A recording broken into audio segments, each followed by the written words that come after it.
যেহেতু নির্বাচনে আর মাত্র 2 দিন বাকি, এখন আমরা যেটা করছি যে হলে হলে স্টুডেন্টদের সাথে মুভ করা, কথা বলা, এই ব্যাপারে আসলে বেশি এফোর্ট দিচ্ছি। আর পাশাপাশি এখানে একটা বড় টাস্ক হয়ে পড়েছে ভোটারদেরকে আসলে ভোট কেন্দ্র পর্যন্ত নিয়ে আসা।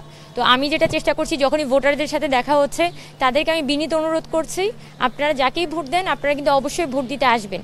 এবং আবাসিক অনাবাসিক সব স্টুডেন্টদের কিন্তু 17 বছর পর আমরা একটা প্রথম আশা করি একটা ফ্রি অ্যান্ড ফেয়ার ইলেকশন আমরা পেতে যাচ্ছি। এখন এসে যদি ছাত্রছাত্রীরা তাদের ভোটিং রাইটটা প্র্যাকটিস না করে, তাহলে কিন্তু সবার জন্যই বলা যায় সামনের দিনে ডাকসুটাকে রেগুলার করা আমাদের জন্য কঠিন হয়ে যাবে। তো আমি যখন স্টুডেন্টের সাথে কথা বলছি, বিশেষ করে ফিমেলদের সাথে কথা বলছি, তাদের বারবার করে বলছি যে আপনারা অবশ্যই আসবেন, ভোট দিতে আসবেন, কারণ ভোটটা হচ্ছে আপনার নাগরিক অধিকার। আপনি যদি ভোট না দেন তাহলে প্রার্থীদের জন্য এটা কষ্টকর।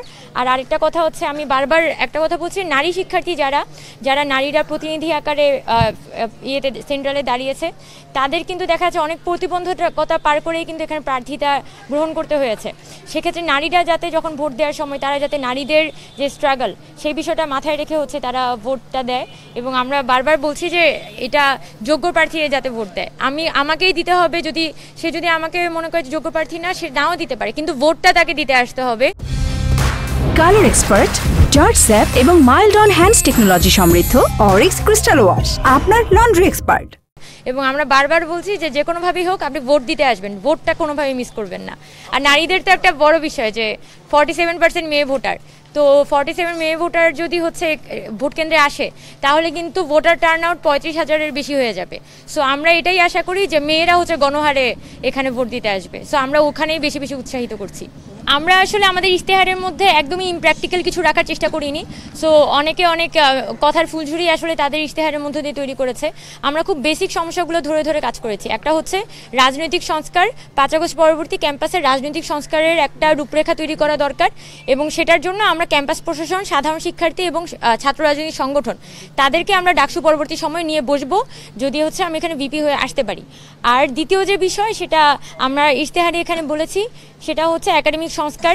সেটার জন্য ক্যাম্পাসের মধ্যে পার্শিয়াল ওপেন ক্রেডিট সিস্টেম চালু করা, শিক্ষক মূল্যায়ন পদ্ধতি এবং আমাদের ক্যাম্পাসের মধ্যে ইন্ডাস্ট্রি একাডেমিয়ার রিলেশনশিপ তৈরি করা, এই ব্যাপারে আমরা উদ্যোগ গ্রহণ করব।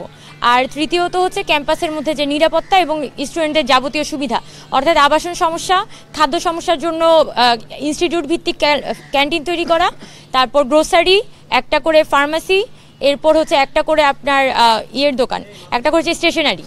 এইগুলো হচ্ছে আমরা ইনস্টিটিউশন ভিত্তিক তৈরি করার কথা বলেছি।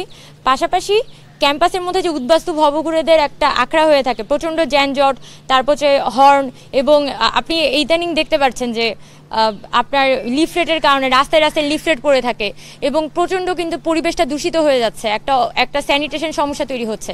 সো আমাদের ক্যাম্পাসের পরিবেশটাকে যাতে আমরা হচ্ছে স্বচ্ছ রাখতে পারি এবং পরিষ্কার পরিচ্ছন্ন রাখতে পারি, সেটার জন্য হচ্ছে আমরা উদ্যোগ গ্রহণ করব। খুবই ছোট ছোট জিনিস, কিন্তু ঢাকা ইউনিভার্সিটিতে আসলে যেটা দরকার, ডাকসুটাকে রেগুলার করা এবং ছোট ছোট যে সমস্যা সেগুলোকে হাত দিয়ে সমাধান করা। তাহলে যেটা হবে, সামনের দিনে আমরা বড় বড় সমস্যায় হাত দিতে পারবো।